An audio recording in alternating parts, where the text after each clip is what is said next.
Good morning. Welcome to another edition of Inquisition Update. I'm Tom Fresh, your host. You're listening to FirstAmendmentRadio.com. Thanks for tuning in, everyone.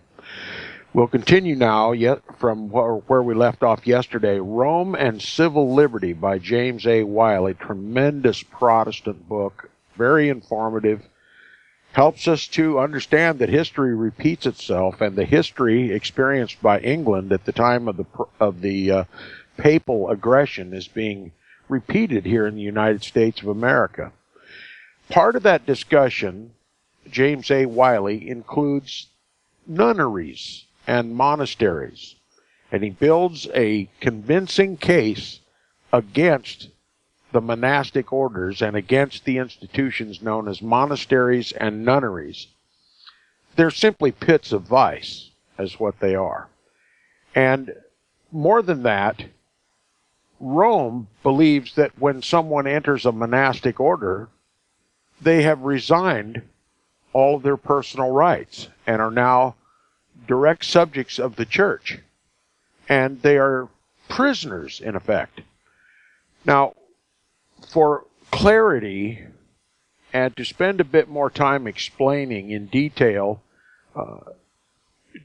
James A. Wiley's prohibition of monasteries and nunneries, I want to retreat to page 197, the last full paragraph on the page, and spend a little more time here. I think it's necessary for the listeners, especially those who are not familiar with Roman Catholicism and these nunneries and monasteries. He says in the last full paragraph on page 197, he says, "We are content to rest our case against conventual, that is, convent establishments, on this one undeniable fact, that both the law and the practice of these establishments are in violation of personal liberty and come into collision with the most fundamental rights of the British Constitution." Now, first of all, what are the laws of these convents and monasteries? Of course, Roman Catholic canon law exclusively. That is, to the exclusion of the civil laws of Great Britain. The subjects of convents, that is, the nuns, and the subjects or the citizens of monasteries, that is, the monks, are under one law, not God's law and not the civil laws of Britain. They are under Roman Catholic canon law. All right? They must answer to the canon law.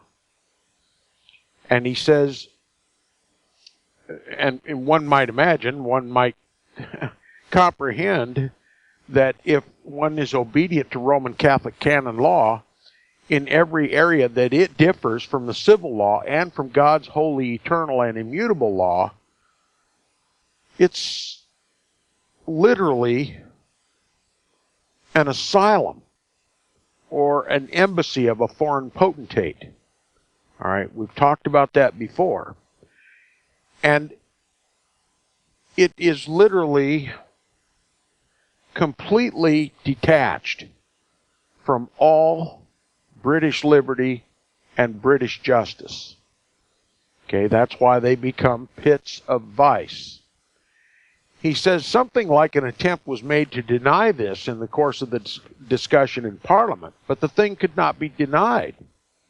Quote, "Private liberty," says Delome, and this is by which the Constitution of Great Britain guarantees private liberty, says Delome, "according to the decision of English lawyers, consists first of the right of property, secondly, the right of personal security, thirdly, the right of the locomotive faculty." Now let me spend just a little more time with this today than we did yesterday.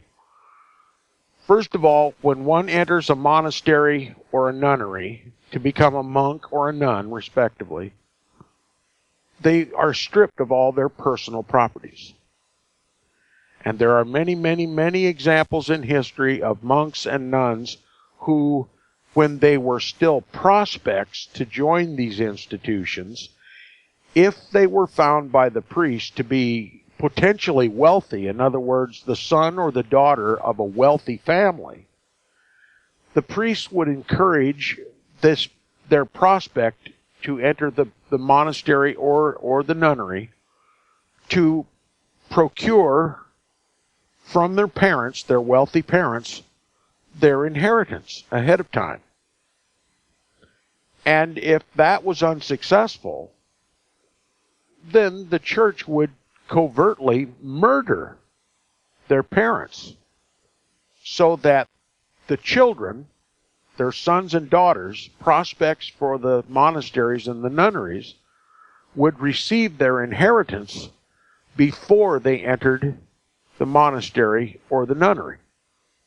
And thus the Roman Catholic Church, once they entered the nunnery or the monastery, were stripped of all their personal property, and whatever extravagant wealth that might be, it became the property of the church. It was all surrendered to the Roman Catholic Church. This is just part of the gold mining, the gold digging of the Roman Catholic Church. It's historical. It's undeniable. Now it says, according to the decision of English lawyers, it consists first of the right of property.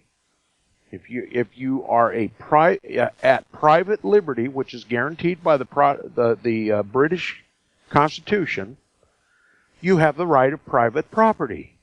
No one can take from you your private property. But this is the Roman Catholic Church violates this civil liberty for its monks and its nuns by automatically stripping them of all their personal property when they enter the monastery, and thus ingratiating itself with their wealth. And it says, secondly, the right of personal security. This we talked about yesterday was habeas corpus. You have a right to be personally secure in your body and your effects, your business. In other words, you have independence. And you are self-secure. The government will protect your security.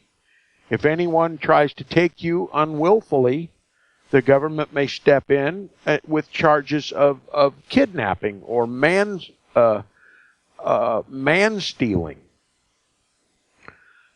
So, and also the government guarantees that the government, if it must arrest you, they first have to level a charge against you. All right, and then make sure you have equal or legal representation in the courts, and that you be tried by a jury of your peers to make sure that there is equity and your personal liberties, your personal securities are protected as much as possible in the event of a criminal charge. All right, when they enter the monasteries and the nunneries, those rights are gone. And anyone, whether they be the superior of the monastery or the mother superior of the nunnery, may take your person, your body, and do with it as they please. And if they wish to, say, perhaps a nun violates some tenet of her oath, she can be punished, she can be taken without charge, and put into a prison without legal representation and without any hope of proving their innocence, and without any hope of escape. They're left completely to the mercy of their superiors. All right? This is the very reason why the Protestant nations developed the legal construct called habeas corpus. This was to protect our rights and to protect us mostly from popery. Okay? This was the power of the papacy during the Old World Order. There was no personal security. Even kings and princes had no personal security when it came to violating Roman Catholic canon law or going against the will of the Pope. They too could be taken without charge and held in prison and interrogated and found guilty without a trial and sentenced to punishment. And sometimes death by torture. All right?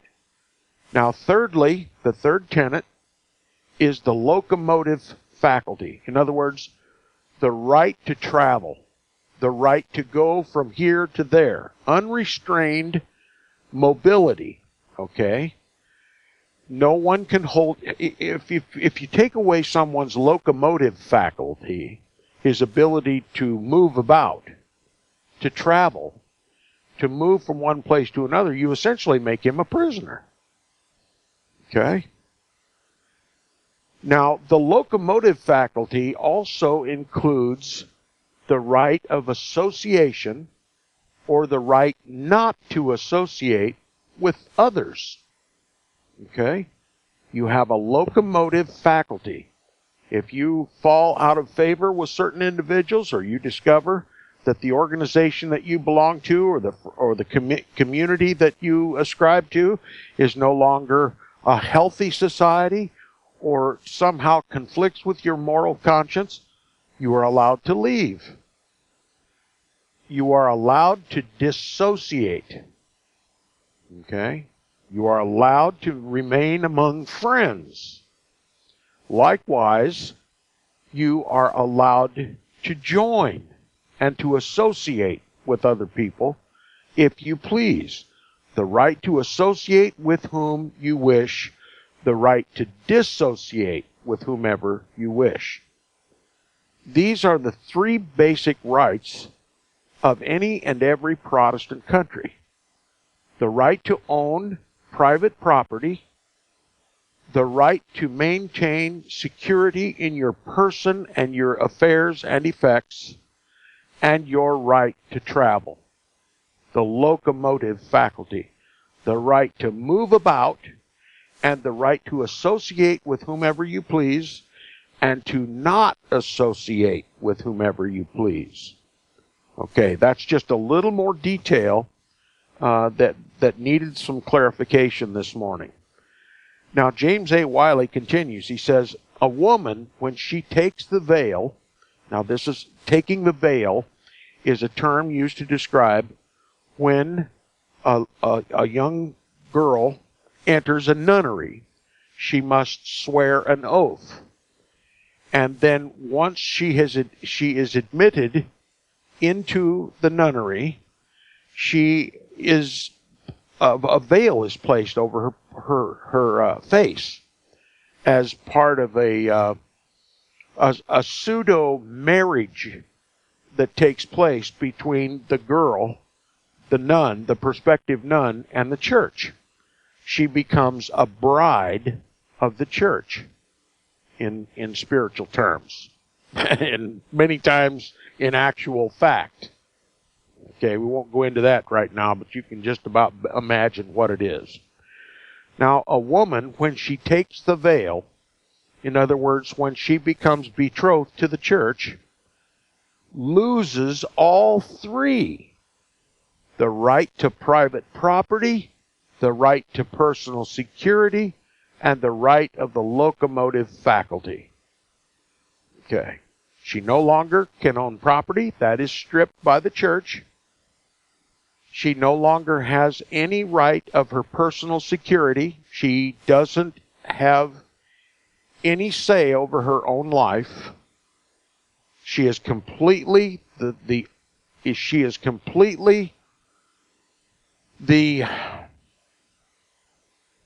chattel of the church. She is an item of property to the church. All right. And thirdly, she has no longer the right to move about, the right to travel, or the right of freedom of association, the right to choose with whom she wishes to associate, and to choose with whom she does not wish to associate. Now, that being stripped of all of these natural liberties, she literally becomes a cadaver. And the church may do with her as they please. All right? Now, some women are happy with that arrangement. They think it's a holy institution. They think that whatever the church places upon them is their duty to endure. And they're perfectly happy to be complete subjects, to be essentially dead, to have no thought or will of their own, but to be vessels for the church, to be moved about by the priest wherever he wants at any time without complaint from the subject. Some women believe that is a way to serve God. And if that's what they believe, then no one has the right to take away their belief or to change their status. But what if at some point in time this woman is no longer happy with that arrangement? She just has to live in her unhappiness because, first of all, she cannot own property. She cannot even own her own body. She has no personal security whatsoever, either in her person or in her effects, and she cannot move out of the facility. Okay? Now, the civil laws of Great Britain insisted that if at any time, for any reason, this abject slave, this cadaver, wishes to breathe anew the breath of life, may retrieve all of her liberties. The right of private property, the right of personal security, the right of habeas corpus, and the right to get out of the monastery. This is how Roman Catholic canon law violates the civil law in a Protestant land. And this is the motive, the means by which we can determine that if Rome is given the power, she would make us all subjects of the church.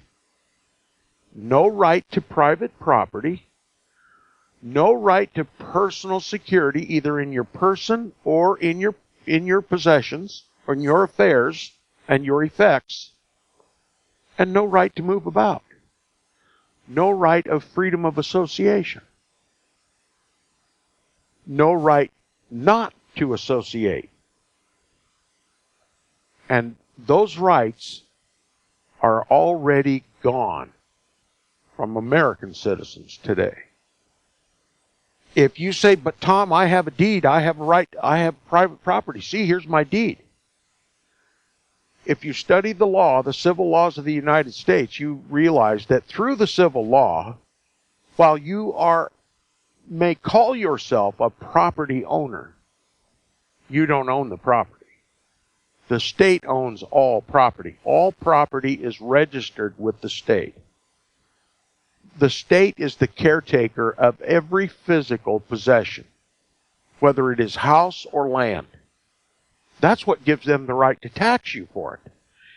And the right, if you fail to pay your tax or your rent, which is effectively what it is, they may take it away from you. Okay? You don't have any right to private property. As a matter of fact, Rerum Novarum and other papal encyclicals are the very cause that warranted the civil power in this country, the government, to set up that arrangement, to deny you the right of private property. And it's all done through the civil laws of the country. Okay? Just try sometime not paying your taxes to see if you have any private property. Okay? As a matter of fact, the most recent encyclical, Caritas in Veritate, says that all private property, which we know doesn't exist, but what you may call private property, comes with it a prior social mortgage.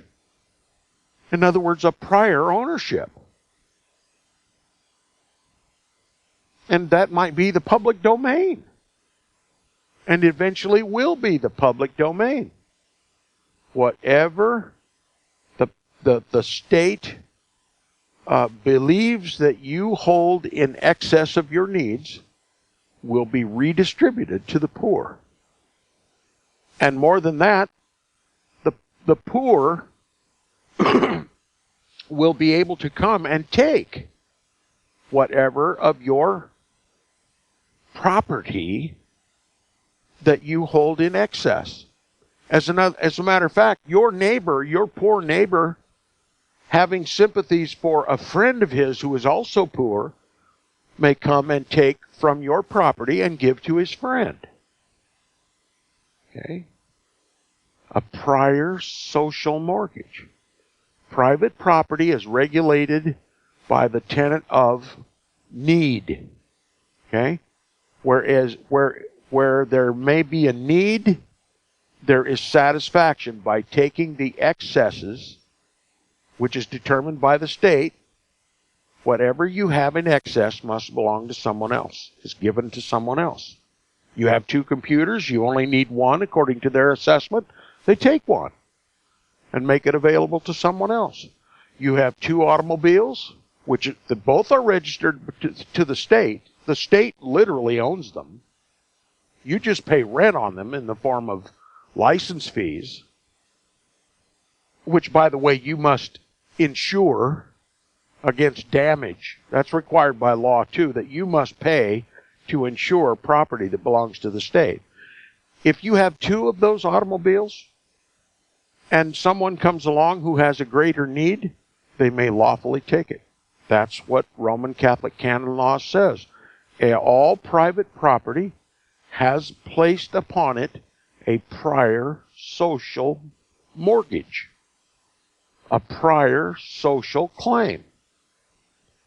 And that's determined by the papacy, and it's implemented by the state. And it was long ago implemented in this country. Okay?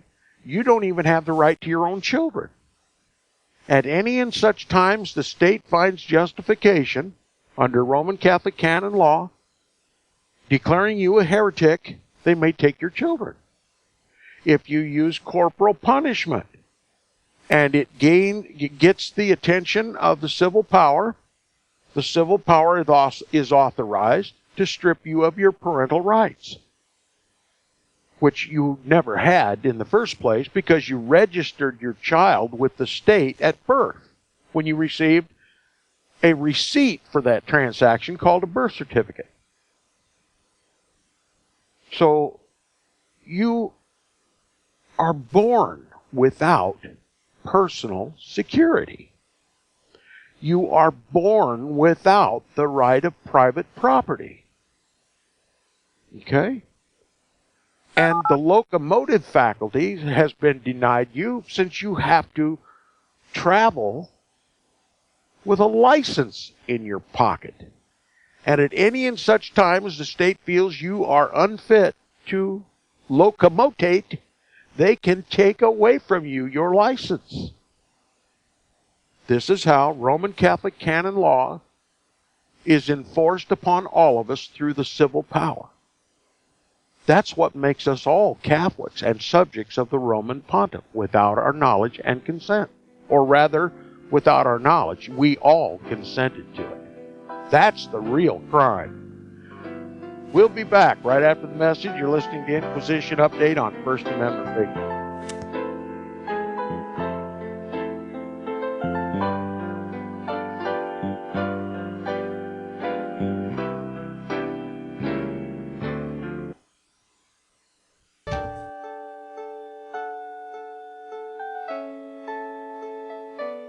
The program you are listening to is 100% sponsored by you, the listener, on this First Amendment Rights Media channel. You will notice that there are few commercials on this radio network. There's a good reason for that. Corporate advertising dollars come with strings that limit program content. So without your help, these programs cannot continue on internet or our several affiliates. If you benefit by the educational law programs, we ask you to give. If you are admonished or nurtured by the Bible and ministry programs, we ask you to give. If some voice a cause that you are passionate about, we ask you to give. If you believe in any of these, we ask you to support them as you would a missionary on a continual basis, as if giving a tithe for missionary radio. These programs are not commercially viable and must be supported by those faithful to the cause of truth. Look for the button to sponsor your favorite programs at our listen and schedule pages on the internet. Then, when you subscribe, we will send you the last quarterly MP3 CD of that program immediately, and continue to do so with each new quarter. We will also give you unlimited archive access to all of our programs. We're asking you to give much less than a tithe, so that you may also send support directly to a particular program host, cause, and anywhere else the Spirit may lead you. Do all to the glory of our God and Creator, for His holy nation, the only kingdom that will last forever. Thank you for listening.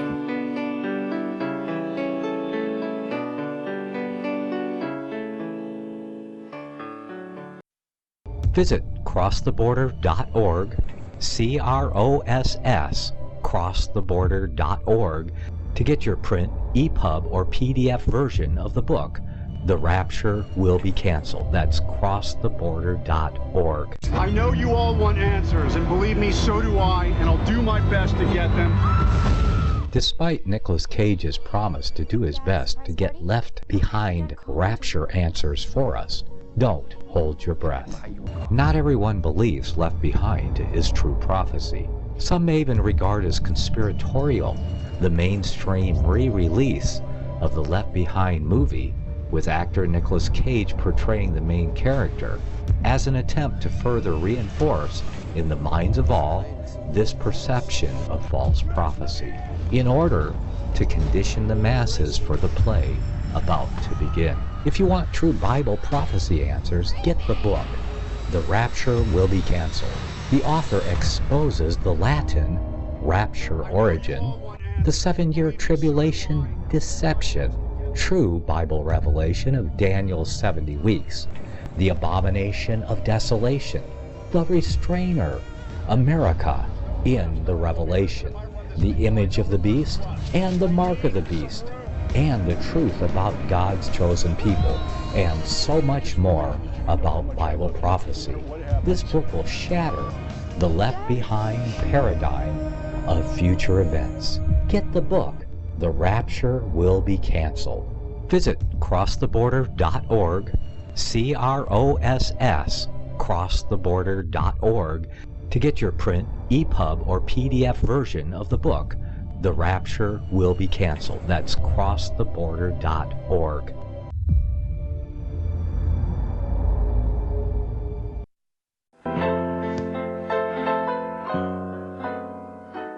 Welcome back to the second half hour of Inquisition Update. You're listening to FirstAmendmentRadio.com, and if you wish Inquisition Update to remain on this network, please support First Amendment Radio. And if you'd like to email me, please do so. My email address is tom@seawaves.us. tom@seawaves.us. Always like to hear from my listeners. Now, before the break, we were talking about the locomotive faculty. Okay?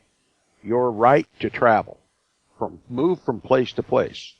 You're denied that locomotive faculty by law. You have to obtain first a license to travel, which can be rescinded by the state of whom you are subject at any time for any reason. Okay? Now, what about the right of free association? The right to associate with whomever you please. In my case, the right to associate with Christ, and the right not to associate with whomever you please, in my case, the Roman Catholic Church and the papacy. Am I denied that right of freedom of association in the United States? Yes. How so? I wish to associate with Christ and Him only, but the civil law imposes upon me penalties that may even include death if I fail to surrender to the state at any time it pleases my private property. And if I ever insist on my personal security, complete control of my person, my effects, and my possessions, I too may be imprisoned by the state. If I proclaim my sovereignty in Christ, that I be under His authority and subject strictly to Him and Him alone, that offends the state, because I am brought into odds with the civil power, because the laws of the civil power contradict the laws of God. They are directly antithesis to the laws of God. And if I wish to associate with Christ and Christ only and abide by His laws and His laws alone, then I become an enemy of the state, an enemy of the papacy whom the state serves. And they take me under protest against my will and imprison me. Actually, they have enslaved another man's slave. Okay? They've stolen me. And they do it legally. Not lawfully, but legally. Okay? And my right of association with Christ and Christ alone has been denied. And I am seemingly hopeless and helpless in the matter. Seemingly. God help me to understand and to put into effect the reclaiming of the liberty whereby Christ hath made me free. God help me. I wish not to serve two masters. I wish to dissociate completely with the Roman Catholic Church, with the papacy, and Roman Catholic canon law being forcibly imposed upon me by the state. And I wish to associate with Jesus Christ, my Savior, Lord, and King, without interference. There is a heavenly kingdom. It has a king, a constitution, a law, and subjects. That is what I wish to associate with. But I have had stripped from me my locomotive faculty. I have had stripped from me my personal security. I have had stripped from me my property. And some of my listeners may say, well, Tom, you're telling me that we're all monks and nuns. You're pretty good at doing the math, is my reply to you. Does it make sense? Call it whatever you will.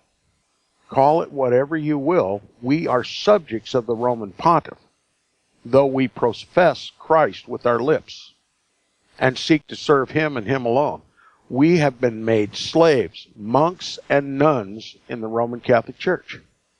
Now, as outrageous as that sounds, describe it to me any other way. If we are bound by the same obligations as monks and nuns, if we are subject to the same limitations as monks and nuns, if we are reduced to cadavers by the civil law, how is it that we are not monks and nuns of the Roman Catholic Church?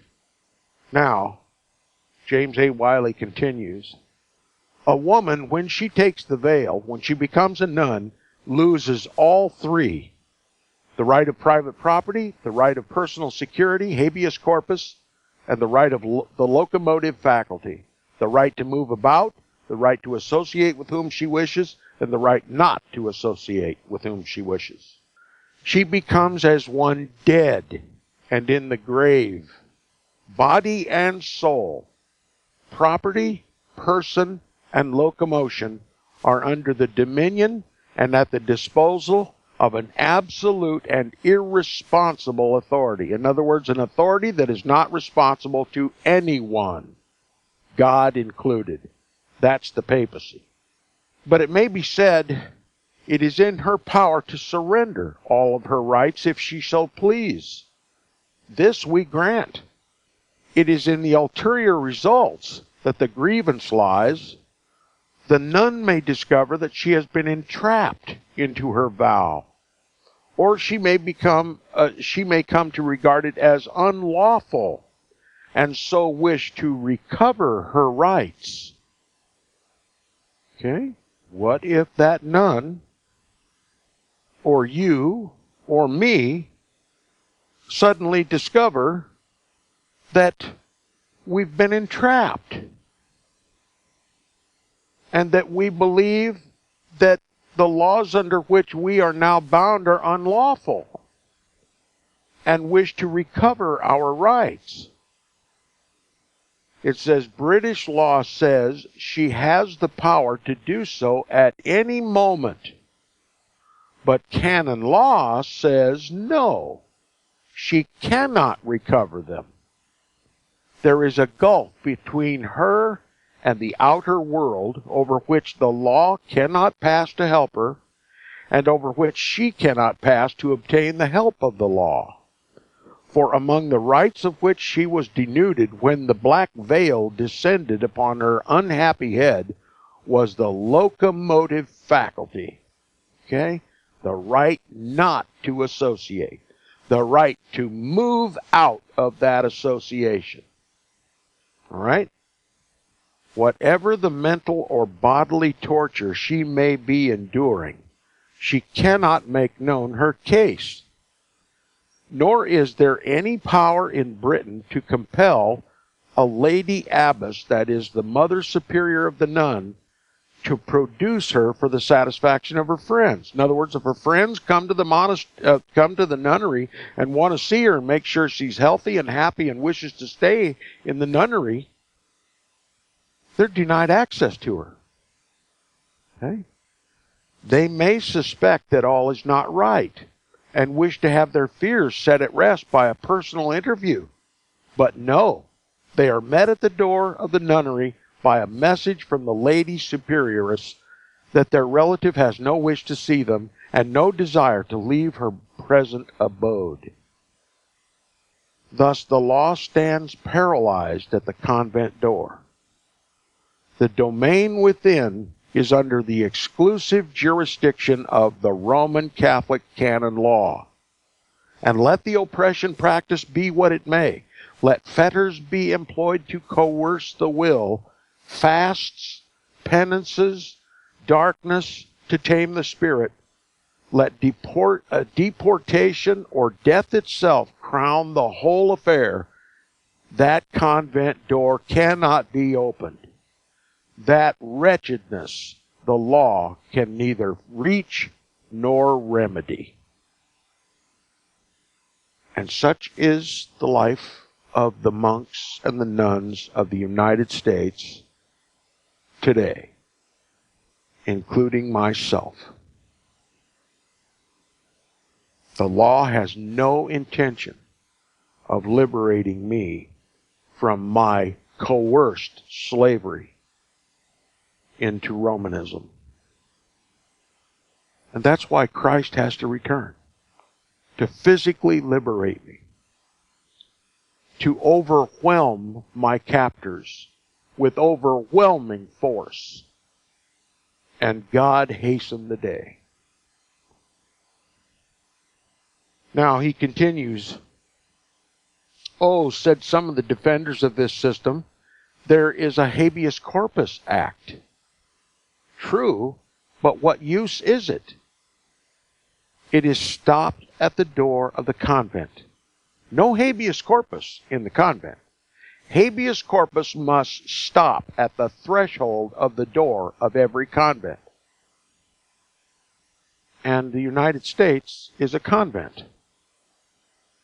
Is it not?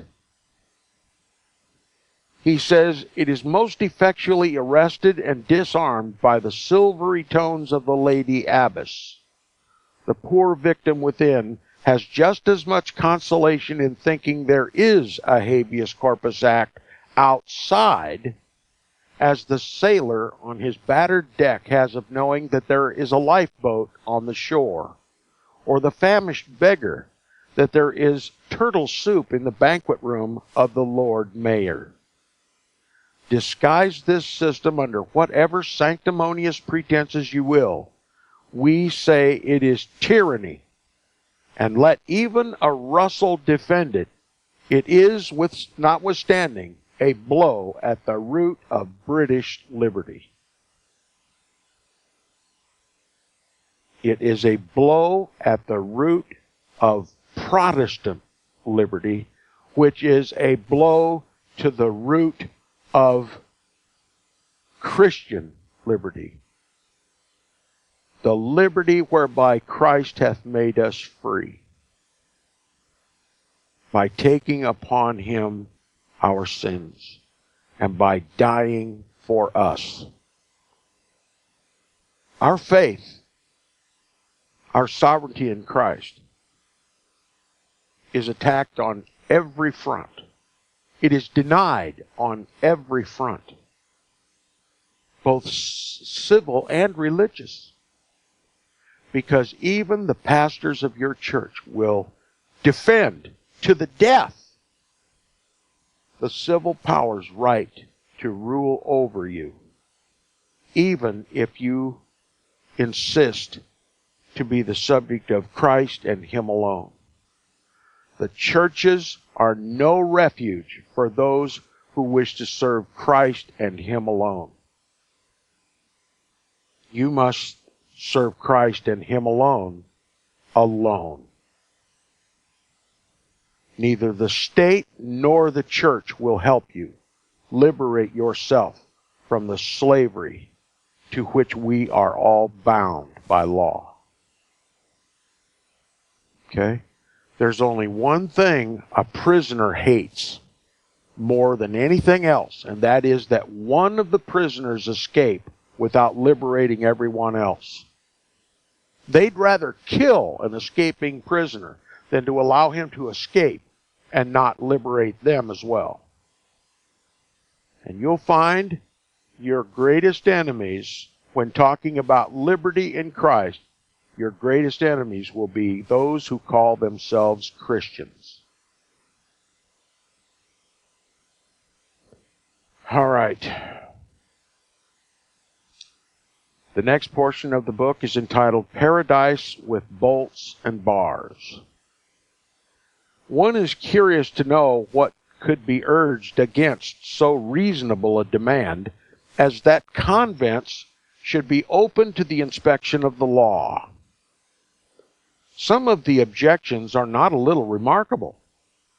The interests of morality will suffer, it has been gravely maintained, should this demand be conceded.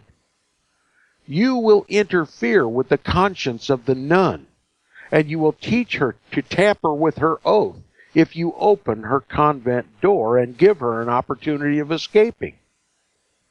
This is the substance of all that has been pleaded against the proposed law that should have free entrance into the innermost recesses of those establishments, and that nowhere on British soil should there be a human being who has not access to British justice if he has a wrong or a redress or a right to be recovered.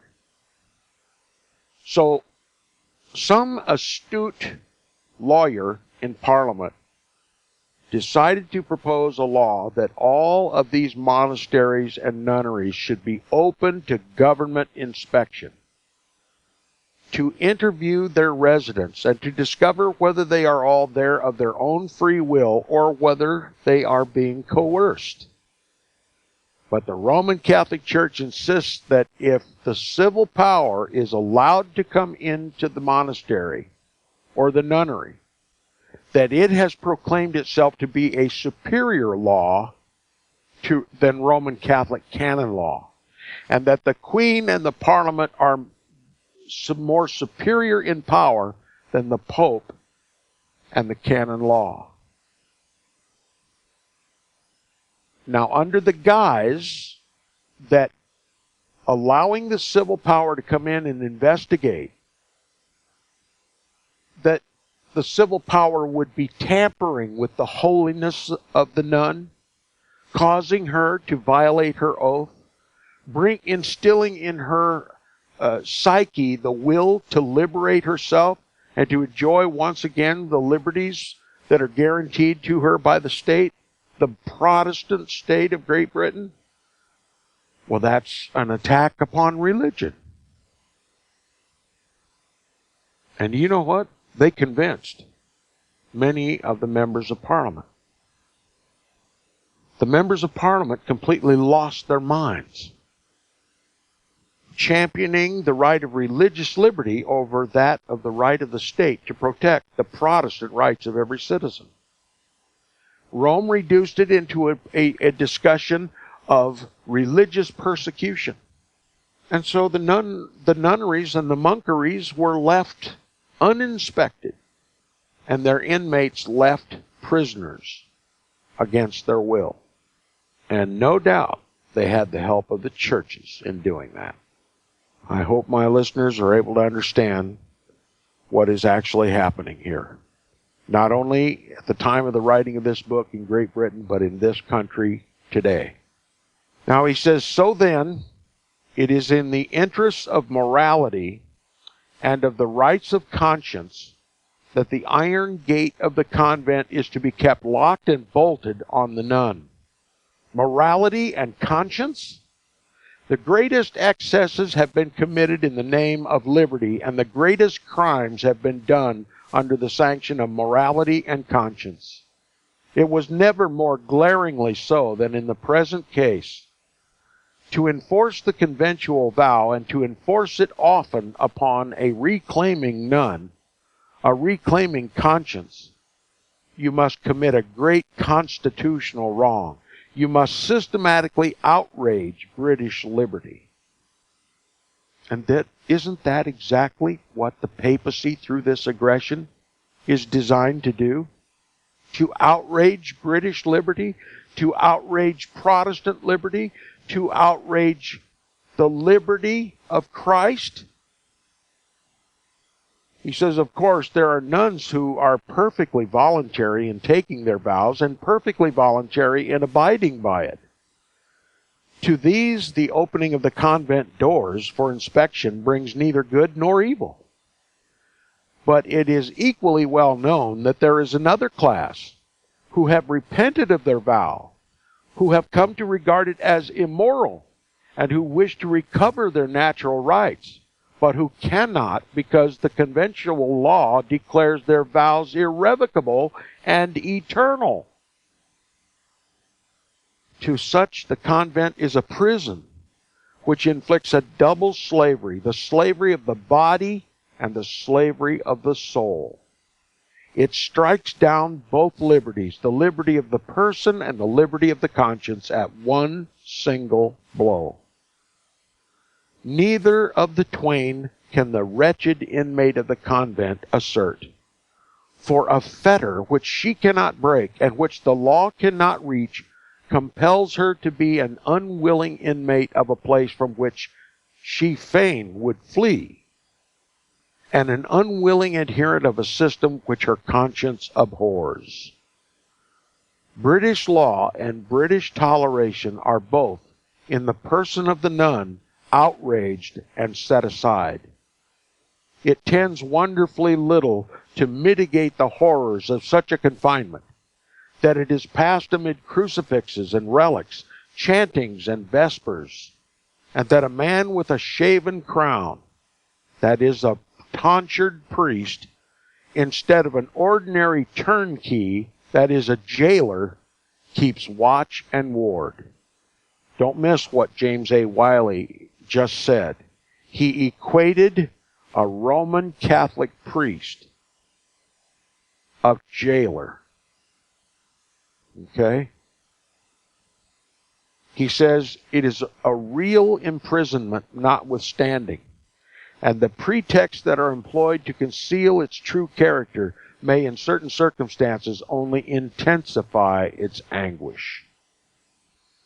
If such pleadings could be dignified with the name of argument, we would say that the sophistry of the reasoning is abundantly transparent. We wish to set free the person of the nun from unlawful constraint, and our opponents represent this as an unjustifiable attempt to set free her conscience from lawful vows. They know quite well that this is not an affair of vows at all.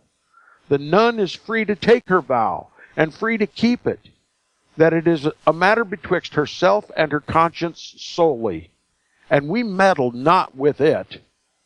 It is not the conventual vow which we wish to dissolve, it is the conventual bolt which we wish to draw.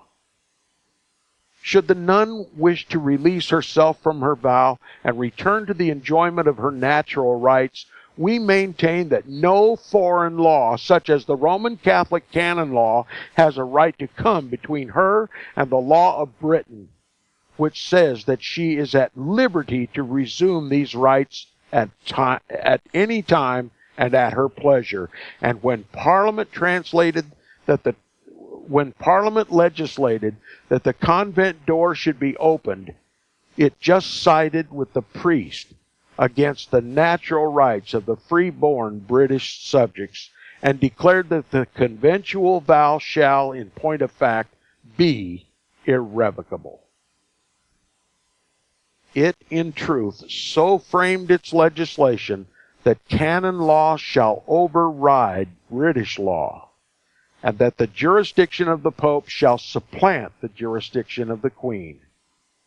This is to us the most distressing and mortifying part of the whole affair. That the priests of Rome should greedily grasp at all the power they can obtain is to act as if they have ever done and ever will do.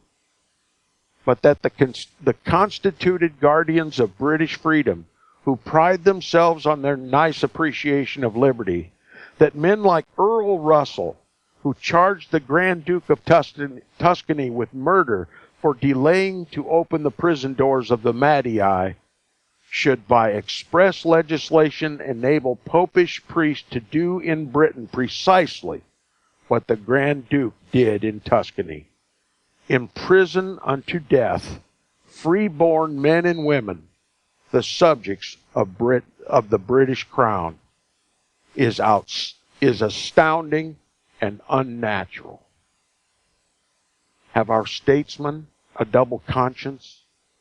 Or like the pagan sophists, have they a double faith? You see what happens to the common sense understanding of liberty when Rome begins to plead religious persecution? Men normally of sound mind become blithering idiots and help Rome build her kingdom and help break down any limits to papal control. That's what British politicians do. That's what American politicians do. And that's what American churches do. They're all in bed together.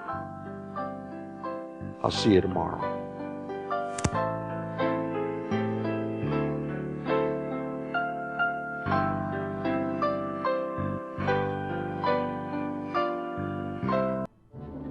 The book of Revelation says, "The spirit of prophecy is the testimony of Jesus Christ." This is at the very heart of FirstAmendmentRadio.com. In that spirit, we have created the Prophecy Reality News app for all of your mobile devices, streaming First Amendment Radio 24 hours a day, 7 days a week. Available for your Apple, Android device, and smartphone, absolutely free. Get the Prophecy Reality News app installed today, so you can listen to First Amendment Radio wherever you are. The Prophecy Reality News app. Get it now.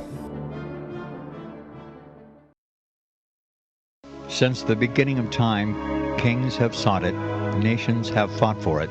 It has been traded, it has been borrowed, it has been purchased. It has been stolen. There's a reason for it.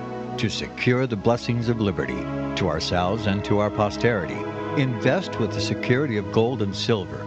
Call Discount Gold and Silver Trading at 1-800-375-4188 or visit discountgoldandsilvertrading.net. Listen to Financial Survival with your host, Melody Cedarstrom, right here on FirstAmendmentRadio.com at 4 p.m. Eastern or 1 p.m. Pacific Time. Visit discountgoldandsilvertrading.net or call Discount Gold and Silver Trading at 1-800-375-4188. Toll free, 1-800-375-4188.